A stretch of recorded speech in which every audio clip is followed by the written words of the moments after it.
How you doing, people? Hope you're well. So today's workout, a little bit of a variation, is called Burpee-tastic, which, surprise, surprise, is because there's a lot of burpees in it, but a few different styles. Now, the first section is what's been known as military-style burpees. In other words, there's a push-up involved, but no jump. And there's two types of those. Well, there's actually lots of types, but we're going to do two types today.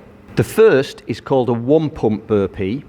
It's basically a burpee. You go down into the plank position, do one push-up, and then stand up. And then you go down again, one push-up, and back to the standing position.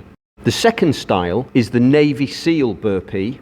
You start standing, you go into the plank position, you do 3 push-ups, but it's mixed with bringing your knees towards your chest, or one knee at a time. So you go down for the push-up, and then bring your right knee up towards your chest as you come up.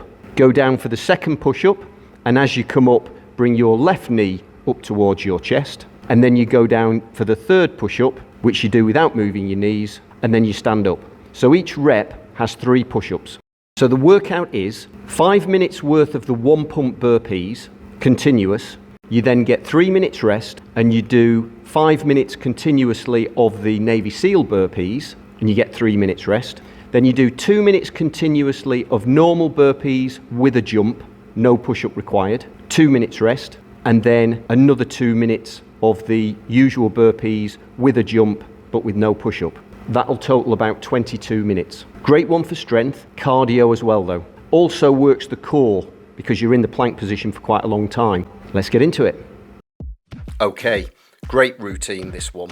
It really just ticks all the boxes. Strength work, cardio, and at the end there's a strong emphasis on plyometrics, the jump work, and your legs. One potential criticism sometimes of the military style burpees, not so much the one pumps, more the Navy SEALs, is that they're not that impactful on the legs. With the one pumps, you're obviously up and down more often, so it is more impactful. But you certainly wouldn't say it's a leg heavy session. But there's more even distribution with the one pumps for upper body and lower body. The Navy SEALs are more heavily for the upper body and core. That's why the introduction of the jumping burpees at the end gets that extra plyometric work in, the extra impact on your legs, and really pushes the cardio that bit further with a bigger impact on your VO2 max. And remember, VO2 max plays a massive role in longevity. So it's a great session. One thing I will address is my back-friendly stance on these, which I've mentioned multiple times before, but for me, I find it more comfortable on the lower back to have a wider stance.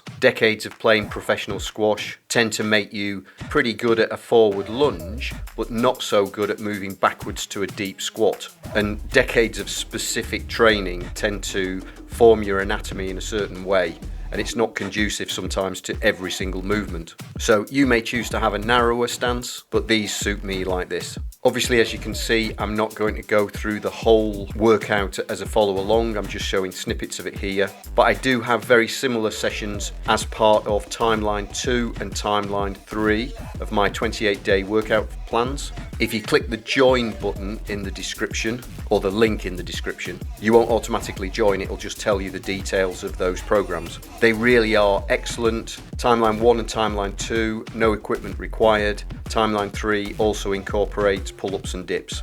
But if you want a 28-day blast, these calisthenic based workouts will tick all the boxes. Very convenient, no equipment required. As I say, the full follow-alongs are in the workout plans. I've also got a free download coming very soon with tons of fitness tips, fitness hacks, how to avoid injury, how to deal with injury and still be able to train in different ways, physiological tips, psychological tips, body maintenance tips, all sorts of stuff that I've learned over the last 40 years basically. Sounds a long time now, but 40 years it is. Combined with research as well, modern day research. Very important to keep up with the latest research, but it's also great if you can combine it with experience from your own training and from training others. Okay, thanks again for watching. Don't forget to do the old like and subscribe, or subscribe, like, whatever. See you in the next one. Well done, people. See you in the next one.